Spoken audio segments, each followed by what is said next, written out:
This is a story of a community, a farm, a volunteer fire department, and one crazy-ass redneck fundraiser that ties them all together.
This is a family thing. We began with my father. Was the same way. He was quite, which I think that's nothing more than what you should do. That's, you know.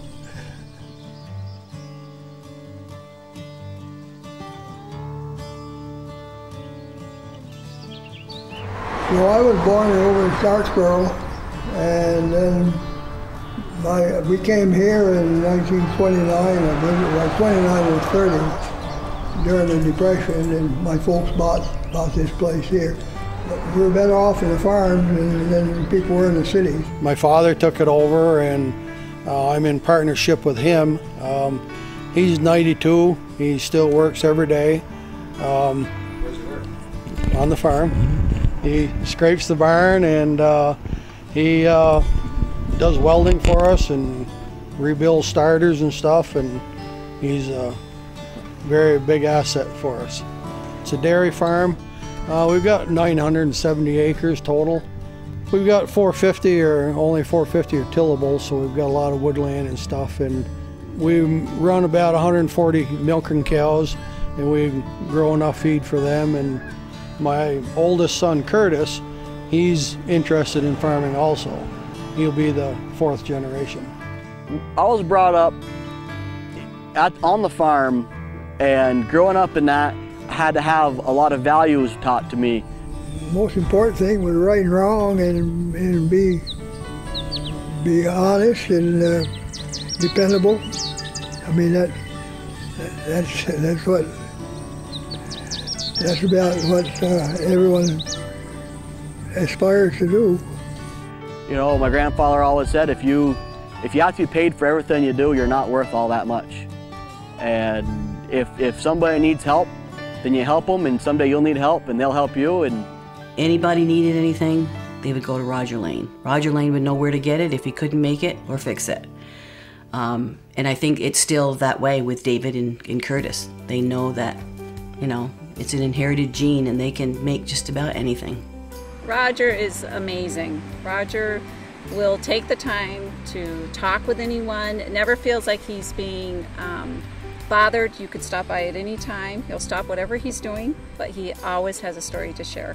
And he enjoys sharing the knowledge he has about what it's like to work hard, value what you have, that ability to want to help out at any time. Oh, I know. He's really involved in field days, and he has more antiques than I think most people even begin to know. Roger may be one of the most amazing, interesting men alive today. That's how I would describe him. And with his history of what he's been through in the war, and his whole history of how many years he's been farming, and the fact that he's still very active in everything, and very healthy, and he just represents the old-fashioned farmer, and yet, you know, he's so incredibly smart and innovative in all that he's done as far as the man can do anything. He's given me a lot of advice through the years, and like they say, The older your father gets, the smarter he gets.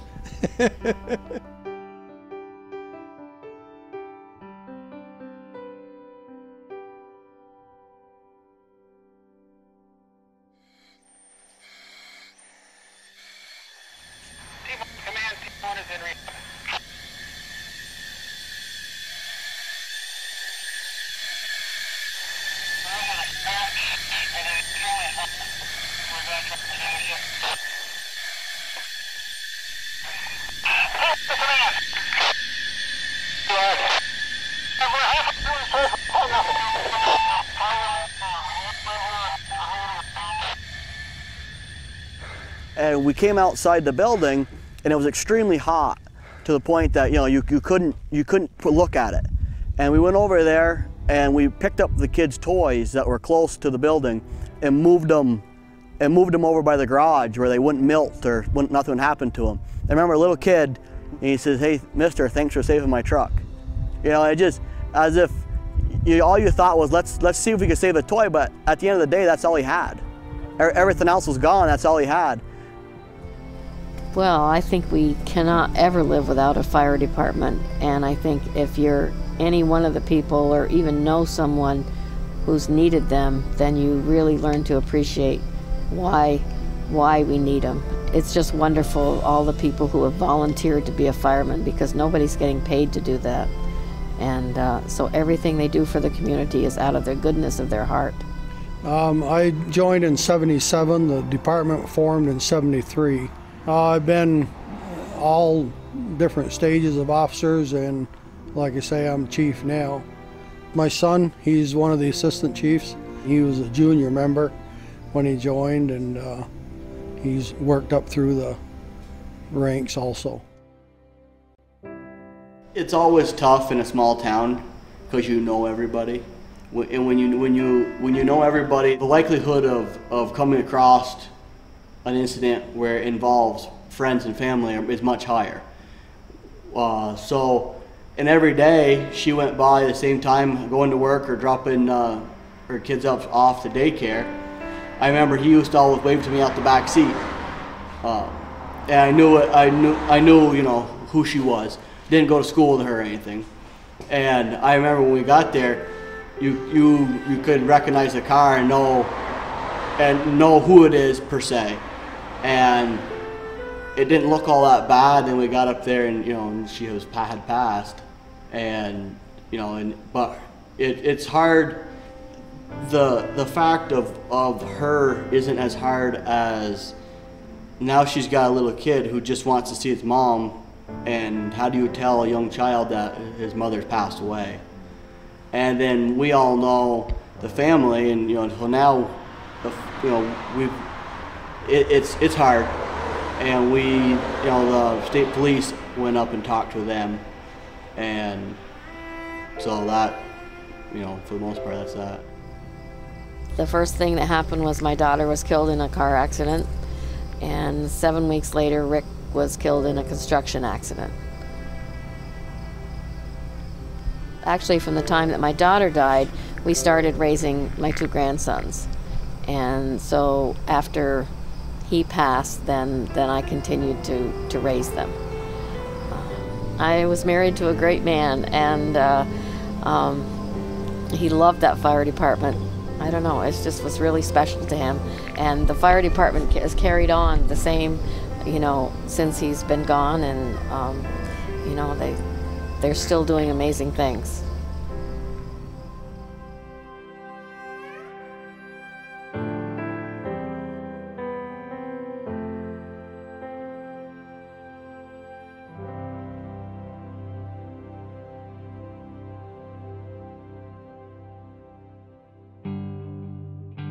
This community was amazing, in that they continued to support me here on the farm. It's hard for me to describe just what it's meant, but everybody has done everything they could to help me along the way, because they knew it was going to be tough. That everyone just rallied behind and supported her in any way that she would need to help with her grandsons, who she now is diligently working so hard to bring up her grandchildren, who are 2 sons that currently work with her on the farm as well. And they would take their shirt off their back, they would do anything to help her out. What the community has done for me is they've really pitched in to help out, actually to help raise the boys. So many people have volunteered to take the boys to things when they knew that I couldn't be in 2 places at once, when I'm doing farmers markets or just having to be out working. I mean, you really feel like this is a special place to live when you know that people care about you that much. And that's definitely the way this town makes you feel. Of course, I've never lived anywhere else. You know, I was born and raised here and really have no intention on leaving. I've lived in this town since I moved in '75. And I work in South Burlington, and I just love it when I come home. I get out of the noise, and it's just nice. And there's a sense of community that you don't find in a lot of other places, and I can really say that because we have lived in a lot of other places. We've lived in many, many places, nice places. But the small town, the community is really, really important. The open space, the air, the scenery, the farm life is really important to me. And this is just, it's been a good experience on the fire department. You meet people that have done all kinds of different jobs and all kinds of different beliefs, and everybody gets together for a common cause, and everybody wants to help any way they can. Some are more able than others, but everybody's got the same heart. To be able to serve a small community in any capacity that the fire department can serve, whether it's one of our own town folks that's in unfortunate accident, or something simple as a little brush fire that gets away, to be able to go and put it out before, you know, something major happens. It's quite honorable to be here. The commitment is 24/7 because they're always on call. Always have a radio on them. They're up in the night, need be. One of them will come back because chores have to be done. Somebody will stay, somebody will come back. Our town is very supportive of the fire department. I don't think they've ever not given them the budget that they have requested, but they try to keep it to a minimum so that it doesn't raise taxes. So they want to do some fundraising so they can keep their equipment up, their gear, and they want to be able to make sure that they're on top of their training. For your bunker gear, which is our protective clothing, you're talking pretty close to $2,000 per person. And it has to be rotated out periodically because it just wears out and it's not safe to be interior. It's very significant, the money we raise. When we buy turnout gear, pieces of apparatus, we need hoses, we need fittings, we need axes, we need radios, pagers, any of this stuff. The majority of the community is happy to see that we're making an effort to lighten the burden on the taxpayers. Their biggest fundraiser that the fire department has is the mud bog. It's growing each year. It takes place on our farm, just off the mountain road, way out in the field. And a lot of people volunteer. A lot of people volunteer to help out. Pretty much the whole department will show up and work that day. It's amazing the people that come out that you wouldn't expect to come out. It's amazing the people that participate and say great things about it. As a community member who knows a fair amount of people in town, when you're there and you see people that really don't understand or even maybe not even like four-wheelers or mud trucks or whatnot, but there, well, we're going to come in, we're going to watch, we're going to eat some food, and we're going to help out. We cleared 10,000 last year, which is our biggest year yet. The big boost was the Heritage mud truck, and they ran it in the mud bog, and then they raffled it off. And now with Heritage coming down, it's great to know that they recognize our fundraising efforts. I think it's a great fit for their business. Being able to work almost as a partner, trying to make it all come together for us is just wonderful. You got to try it. Everybody's got to go to a mud bog once in their life. And I can guarantee you 50% of them are going to be back and probably another 20% are going to be building one. Go H-Team! Thank you, H-Team. See you at the Mud Bog.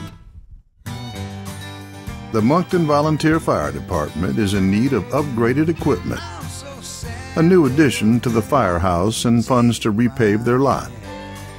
If you'd like to help the H-Team support the cause, visit morelovemonkton.com.